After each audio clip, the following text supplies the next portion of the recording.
Today is Thursday, February 6, 2025.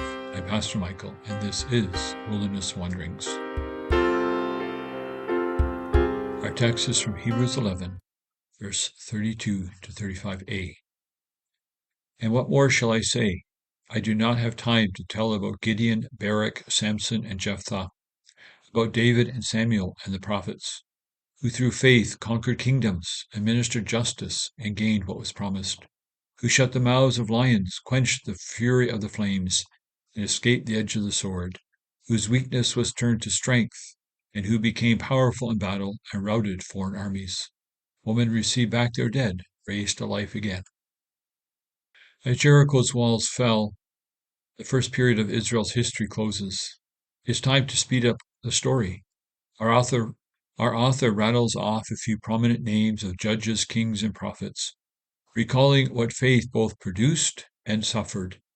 He wants us to see that under and behind and within all the outward events recorded, there lived faith in God.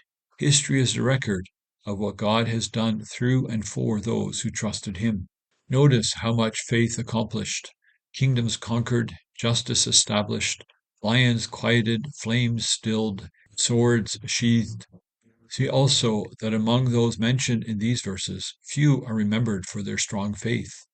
Their faith was faltering and feeble. Maybe Jesus was thinking of them when he told his disciples that with faith the size of a mustard seed, they could move mountains. Gideon, Barak, Samson, and Jephthah were hardly shining examples of godly folk. Yet they make the list. How encouraging for us who have a faltering faith. We see that God does not promise the faithful a life free from difficulty and danger. Rather, faith is called into exercise when human resources are exhausted and danger looms. We would never learn to know either God or ourselves as His children through a life of ease. Trials can accomplish two things. They give us the opportunity of honoring God by waiting for Him in trust, and they give God the opportunity of showing how faithful He is in watching over His children, working for and in us. In difficult times, our hearts are drawn toward our Heavenly Father in dependence and humility and trust. When we face hardship, God can reveal in our open heart all the tenderness and all the saving power of His love. Suffering is the school of faith. It is a place where Christians grow spiritually. It is also true that selfishness is the death of faith. When we seek to be strong in faith for the sake of our own comfort and goodness and power, we will fail. Gideon and Barak, David and Samuel were all people who lived for their nation and God's cause in it. They were God's chosen instruments for doing His redeeming work in His people. Likewise, when in our weakness we give ourselves to God and others, we have the right to claim God's mighty help. Faith is not so that we can reap benefits for ourselves from God. Rather, it is for the advancement of Christ's kingdom and the building up of His church. What a work there is to be done!